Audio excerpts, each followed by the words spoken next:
Assalamualaikum warahmatullahi wabarakatuh. Perkenalkan, nama saya Andika Perdana Putra, NIM 2510126, mahasiswa Program Studi Magister Manajemen Universitas Muhammadiyah Gresik. Video pembelajaran ini disusun untuk memenuhi tugas ujian akhir semester mata kuliah Kepemimpinan Strategik dengan dosen pemampu Bapak Dr. Insinyur Joko Sulistya MM. Pada kesempatan ini, saya akan membahas kepemimpinan berorientasi kinerja pegawai dengan tema besar performa sinergi arsitektur, mengubah target menjadi kinerja nyata. Pembahasan ini berangkat dari pertanyaan sederhana, mengapa target yang baik belum otomatis menghasilkan kinerja yang baik? Jawabannya, karena target perlu diterjemahkan menjadi arah dukungan motivasi, kemampuan, dan sistem kerja yang memungkinkan pegawai untuk berhasil dalam pekerjaannya sehari-hari.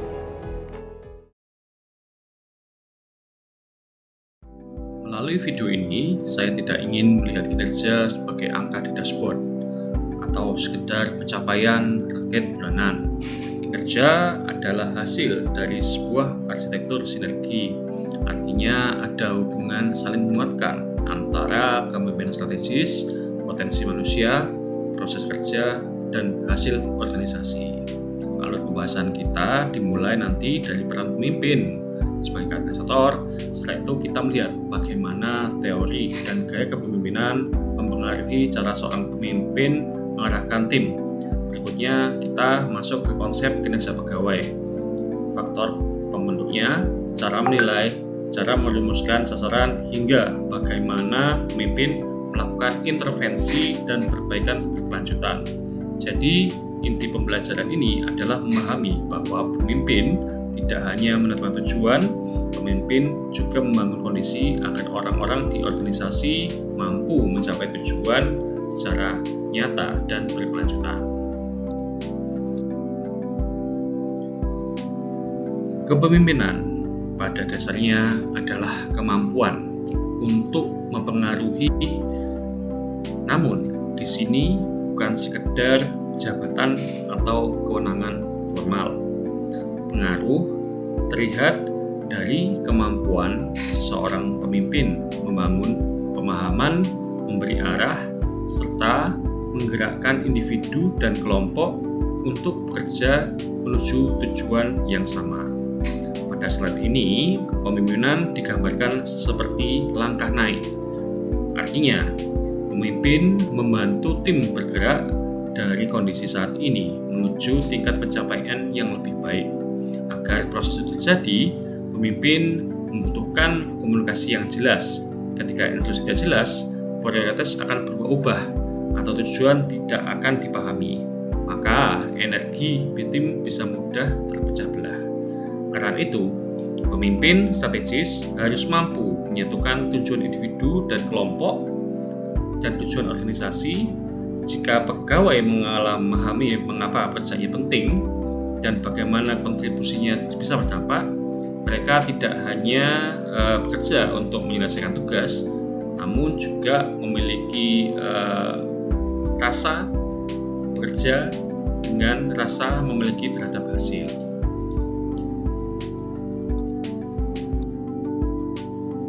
Lalu untuk matriks teori kepemimpinan, untuk memahami pemimpin, kita dapat melihat dari beberapa teori kepemimpinan sebagai sudut pandang yang saling melengkapi.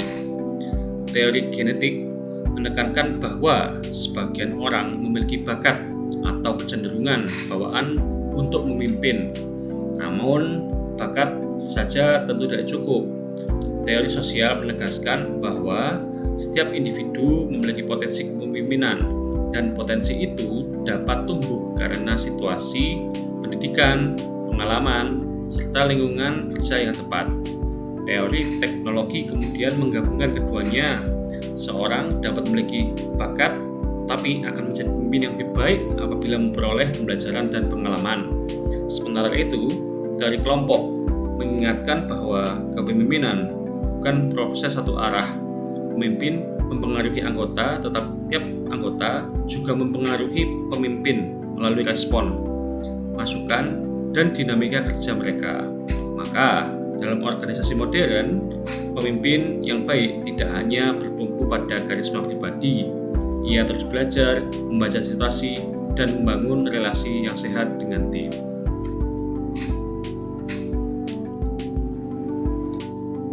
Selanjutnya, kita akan belajar mengenai spektrum gaya kepemimpinan. Gaya kepemimpinan dapat berada dalam sebuah spektrum. Pada sisi pertama, terdapat gaya otoriter, yaitu kondisi ketika kontrol pemimpin sangat tinggi. Pemimpin menentukan standar, mengambil keputusan utama, dan melakukan supervisi ketat. Gaya ini dapat berguna ketika organisasi menghadapi kondisi darurat, risiko tinggi, atau anggota tim masih membutuhkan arahan yang sangat jelas. Pada bagian kedua, terdapat gaya mendukung atau suportif. Dalam gaya ini, pemimpin tetap memberikan arah, tetapi sekaligus memberi motivasi, membuka komunikasi, dan membantu pegawai mengembangkan potensinya. Ini adalah gaya yang paling sesuai untuk membangun komitmen dan kinerja jangka panjang. Di sisi lain, gaya permisif cenderung memberikan kontrol terlalu lemah. Pegawai memang memperoleh ruang, tetapi tanpa kejelasan arah dan ketegasan keputusan. Kerja tim bisa kehilangan fokus. Jadi pelajaran pentingnya adalah bukan memilih satu gaya kaku, melainkan menyesuaikan tingkat kontrol dan dukungan sesuai dengan situasi, kematangan tim, serta risiko pekerjaan. Lalu ada dualisme dalam fungsi pemimpin. Pemimpin memiliki dua kelompok fungsi yang harus berjalan secara bersamaan. Pertama adalah fungsi manajerial umum, yaitu perencanaan dan pemrakarsaan, pengendalian, serta evaluasi, kemudian menginformasikan dan dukungan. Fungsi ini memastikan organisasi memiliki arah, sistem, dan koordinasi. Yang kedua adalah fungsi yang berorientasi pada tugas atau problem solving. Pada sisi ini, pemimpin harus mampu mendorong semangat kerja, mengurangi ketegangan, menetapkan standar kerja, mendiagnosis masalah, menguji kelayakan solusi, serta membangun konsensus.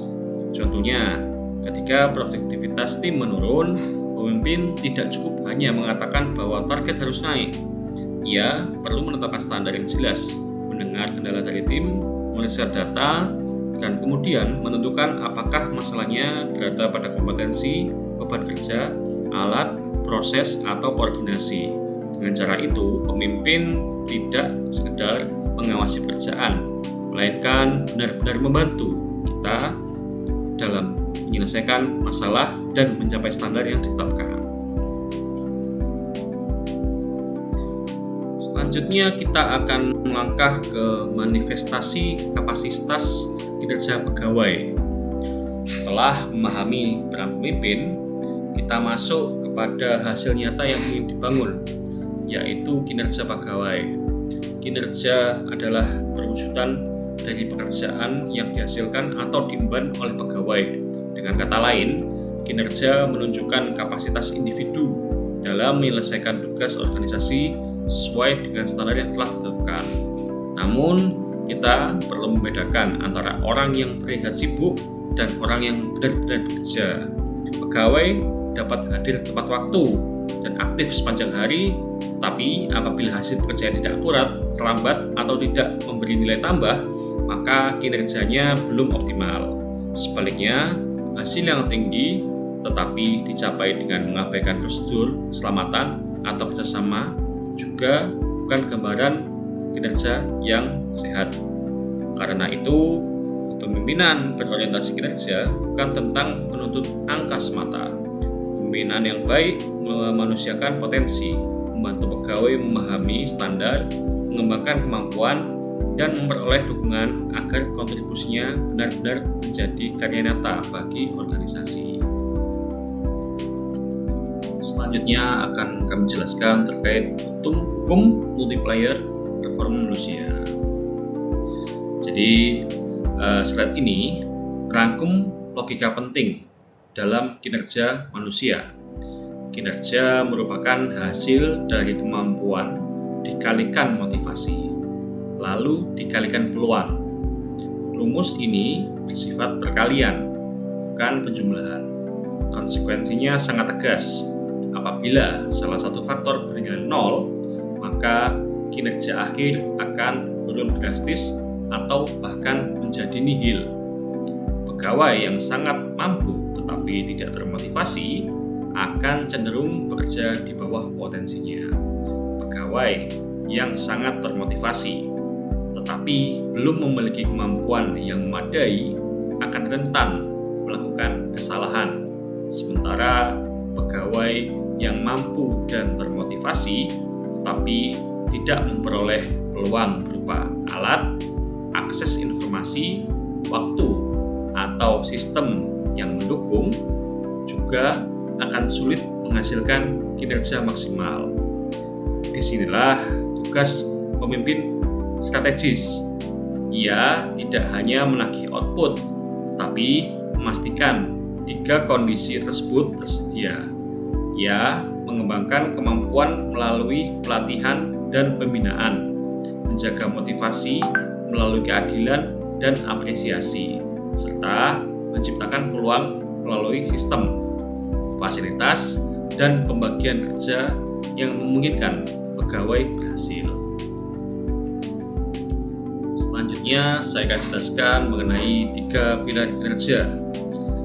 Menurut Mathis dan Jackson, kinerja yang baik dapat dipahami sebagai bangunan dengan 3 pilar utama. Pilar pertama adalah kapasitas atau ability. Ini mencakup kemampuan fisik dan mental, pengetahuan, keterampilan, bakat, minat, serta karakteristik individu yang relevan dengan pekerjaan. Pilar kedua adalah kesediaan atau effort.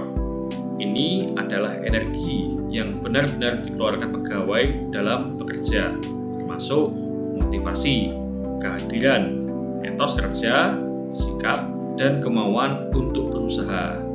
Kapasitas tanpa usaha hanya menjadi potensi yang belum diwujudkan. Yang menjadi fondasi adalah dukungan organisasi. Dukungan ini dapat berupa pelatihan, peralatan, teknologi, prosedur, sistem manajemen, serta peran atasan. Jika fondasinya lemah, 2 pilar di atasnya akan sulit menopang hasil secara konsisten. Sebaliknya, ketika organisasi memperbaiki dukungan fasilitas dan teknologi, hambatan kerja akan menurun, sehingga kemampuan dan usaha pegawai dapat berubah menjadi komitmen serta hasil kinerja yang nyata. Itulah sebabnya kinerja adalah tanggung jawab bersama, bukan beban individu. Kita berlanjut dengan membedah dimensi kemampuan. Kemampuan pegawai tidak hanya satu jenis. Slide ini menunjukkan beberapa dimensi kemampuan yang perlu diperhatikan ketika pemimpin menempatkan, membina, dan mengevaluasi pegawai. Pertama adalah kemampuan fisik seperti stamina, kecekatan, dan kekuatan untuk pekerjaan yang menuntut mobilitas atau aktivitas di lapangan. Kedua adalah kemampuan mental, antara lain kecerdasan numerik, pemahaman verbal, kecepatan perseptual, dan daya ingat. Ketiga adalah penalaran logis, yaitu kemampuan berpikir induktif dan deduktif untuk memecahkan masalah yang kompleks. Keempat adalah visualisasi ruang, yang penting dalam pekerjaan teknis karena berkaitan dengan kemampuan memahami hubungan spasial. Pesan pentingnya adalah pemimpin tidak boleh memperlakukan seluruh pegawai seolah memiliki profil kemampuan yang sama. Kinerja akan lebih optimal ketika terdapat kesesuaian antara tuntutan pekerjaan dan kemampuan individu. Dalam praktiknya, ini berarti penugasan, pelatihan, rotasi, maupun pembinaan harus mempertimbangkan kekuatan nyata setiap orang, bukan hanya kebutuhan posisi secara administratif. Penilaian kinerja yang objektif tidak cukup hanya melihat hasil akhir. Schuler dan Jackson menggambarkan 3 lapisan penilaian. Lapisan pertama adalah sifat atau traits, yaitu karakteristik internal jangka panjang. Contohnya, loyalitas, kreativitas, keandalan, dan tanggung jawab. Aspek ini membantu kita memahami potensi dan konsistensi seseorang. Lapisan kedua adalah perilaku dan behavior. Fokusnya pada bagaimana proses kerja dijalankan. Di sini kita melihat disiplin, kerja sama tim, komunikasi, kepatuhan terhadap prosedur, dan cara seseorang menghadapi masalah. Misalnya, seorang pegawai mungkin belum mencapai hasil tertinggi, tetapi ia menunjukkan proses kerja yang sangat baik dan cepat belajar. Itu menjadi dasar pembinaan yang berbeda. Lapisan ketiga adalah hasil atau results, yaitu output yang dapat diamati secara objektif, menjadi laporan selesai tepat waktu, penjualan, kualitas layanan, efisiensi, atau jumlah kesalahan yang menurun.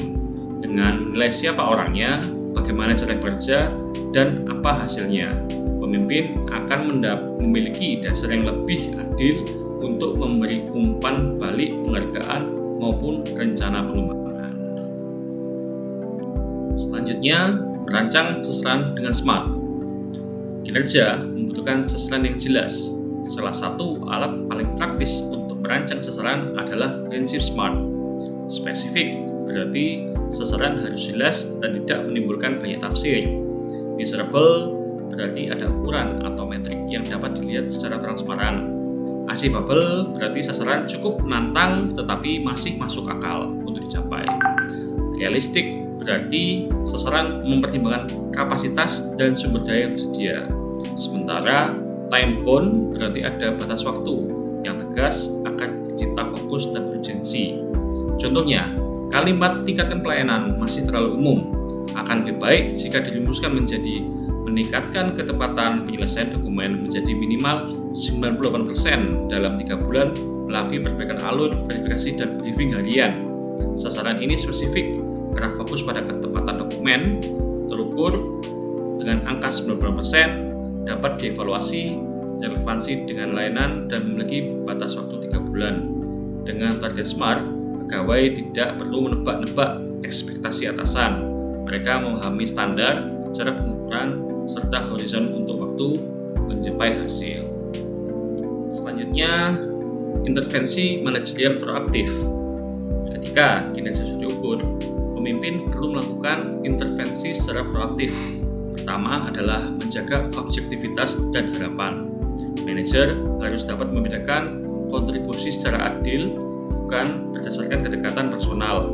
Pegawai yang memberikan kontribusi tinggi perlu memperoleh pengakuan yang proporsional baik dalam bentuk apresiasi, kesempatan pengembangan, maupun jalur karir. Ini bukan perlakuan istimewa yang tidak adil, melainkan penghargaan berbasis kontribusi. Dengan demikian, organisasi memberi sinyal bahwa prestasi, perilaku kerja, dan hasil yang baik dan benar-benar dihargai. Kedua adalah pengembangan dan growth mindset. Pemimpin perlu menjaga motivasi melalui pelatihan, refreshing, pembinaan, dan promosi yang terukur.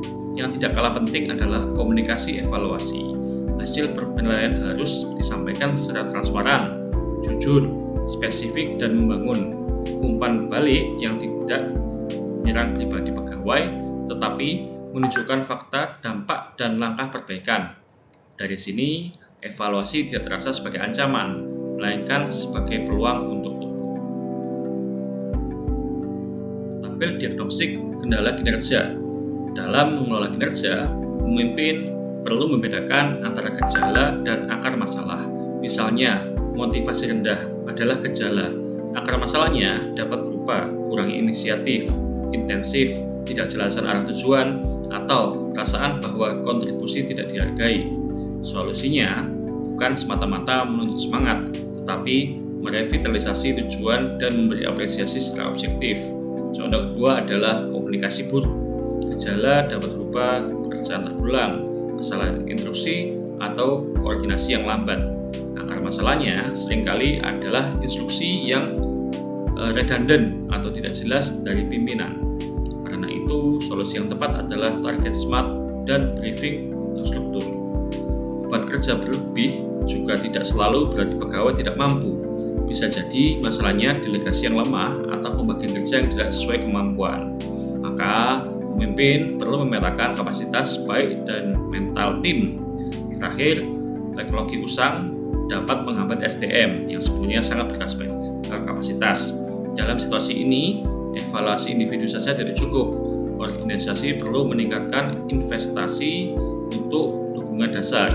Jadi, pemimpin yang efektif selalu bertanya, apa akar masalahnya? Bukan hanya siapa yang harus disalahkan. Selanjutnya yaitu siklus peningkatan kinerja strategis. Peningkatan kinerja bukan sebuah kegiatan satu kali, melainkan sebuah siklus strategis yang terus berulang. Tahap pertama adalah identifikasi. Pada tahap ini, pemimpin menganalisis faktor keberhasilan, hambatan utama, dan kondisi real yang dihadapi tim. Data jadi penting agar diagnosis tidak dibangun dari asumsi. Tahap kedua adalah eliminasi dan seleksi. Artinya, organisasi memiliki faktor yang paling berdampak untuk diperbaiki, sekaligus menghapus proses yang tidak memberi nilai tambah. Tidak semua masalah harus diselesaikan sekaligus. Pemimpin perlu menentukan prioritas. Tahap ketiga adalah penyesuaian atau penyepakatan. Pemimpin membangun konsensus mengenai metode perbaikan, bagian peran, dan indikator keberhasilan. Ketika tim memahami alasan perubahan serta ikut menyepakati langkahnya, resistensi biasanya akan lebih rendah. Tahap keempat adalah analisis individual. Evaluasi dilakukan secara lebih spesifik pada tingkat individu dengan melihat sifat, perilaku, dan hasil dari siklus ini. Organisasi dapat memberi intervensi yang tepat. Siapa yang perlu pelatihan, siapa yang perlu dukungan, siapa yang perlu tantangan lebih besar, dan proses mana yang perlu diperbaiki. Sebagai penutup materi, slide ini menunjukkan bahwa kepemimpinan dan kinerja ekstra tidak dapat berdiri sendiri. Keduanya membentuk hubungan yang berkelanjutan seperti simbol tidak terhingga. Pada sisi kepemimpinan terdapat strategi, pengaruh, dukungan, dan evaluasi. Pada sisi kinerja terdapat kemampuan, motivasi, perilaku, dan hasil. Kepemimpinan yang baik menghasilkan dukungan dan arah yang membuat pegawai mampu berkembang. Ketika pegawai berkembang, hasil kerja meningkat dan organisasi memperoleh informasi atau evaluasi strategi. Berikutnya, siklus ini kemudian berulang dalam kualitas yang lebih baik. Karena itu, kepemimpinan berorientasi kinerja bukan hanya tentang memantau angka. Ia adalah kemampuan untuk memanusiakan potensi, membangun sistem yang adil, dan menjaga proses belajar agar kontribusi individu dapat menjadi nilai nyata bagi organisasi. Di era kompetitif, integrasi inilah yang menjadi salah satu kunci keberlanjutan produktivitas.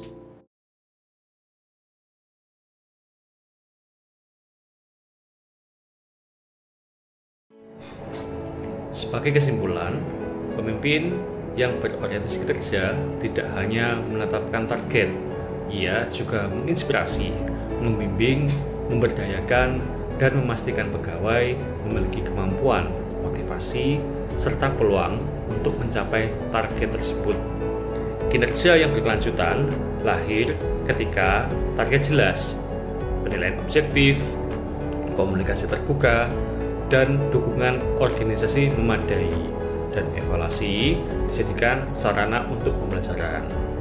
Terima kasih atas perhatian dan waktu yang telah diberikan.